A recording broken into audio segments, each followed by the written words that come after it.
자, 봉주 선생님, 내일 수요일장인데 우리 시장 어떻게 전망하실까요? 네, 일단 내일도 약간 혼조세의 흐름이 예상된다 그렇게 볼 수가 있겠습니다. 전반적으로 사실 지금 좋은 흐름은 아니거든요. 뭐 오늘 밤에 지금 흐름이 갑자기 바뀌어서 미국 시장이 급등한다 그랬을 때는 흐름이 조금 바뀔 수가 있겠죠. 그런데 현재 상태에서는 그럴 가능성이 조금 떨어진다고 보고요. 미국도 사실 가격에 대한 그런 부담이 있어요. 그러다 보니까 지수가 강하게 가지 못하는 그런 흐름이지 않습니까? 그리고 전반적으로 봤을 때는 그동안 트럼프 대통령의 어떤 발언들 이런 것들로 인해서 움직임이 나왔는데 결과적으로는 다시 관세 전쟁이 붙어버린 그런 상황이에요. 그렇다고 하면은 시장에 좋지 않은 그런 여건이 발생을 했지 않습니까? 악재가 발생한 것이죠.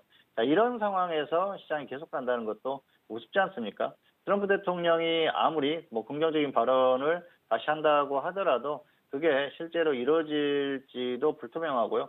결과적으로는 중국하고 계속 좋지 않은 흐름들이 오히려 더 증가했어요. 관세가 사실 그 미중 무역 협상을 하면서 관세나 이런 부분들이 해소가 될 줄 알았는데 결국은 더 악화됐지 않습니까? 그럼에도 불구하고 지수가 한참 더 위에 상승했거든요. 결과적으로는 더 악재가 발생했는데 시장은 상승했어요. 그렇다고 하면은 가격에 대한 부담이 상당한 것이죠. 그래서 뭐 미국 시장에서도 어떤 그 매매 주체들이 이 가격에 대한 부담을 느낄 수밖에 없죠. 결국은 이 고점에서 계속 매수를 하면서 서로 이렇게 매수 매도가 맞물리다 보면은 폭탄 돌리기밖에 안 되거든요. 그런 부담이 있기 때문에 지속적으로 매수하기가 힘들다는 것입니다. 어쨌든 미국도 그런 부담이 있고요. 그리고 여러 가지 지금 불안한 요인들이 많이 있지 않습니까? 그러다 보면은 시장이 더 가기는 어려운 것이죠. 자, 그리고 이제 한국 같은 경우에는 특히 최근의 흐름 자체가 또 다시 정체되는 그런 흐름이기 때문에 좀 불안한 요인이 있다 그렇게 보시면 될 것 같습니다. 여기에서는 반등이 나오면은 약할 거예요. 그렇지만은 하락했을 때는 어쨌든 아래쪽으로 많이 열려 있다는 것을 기억을 하시기를 바라겠습니다. 지금 단기적으로 중요한 건 1950선입니다. 1950선을 다시 이탈하는지 여부가 상당히 중요해요. 이번 주를 전망을 하면서 화요일 그리고 수요일 정도까지는 혼조세 흐름을 보일 가능성이 높다고 말씀드렸는데요.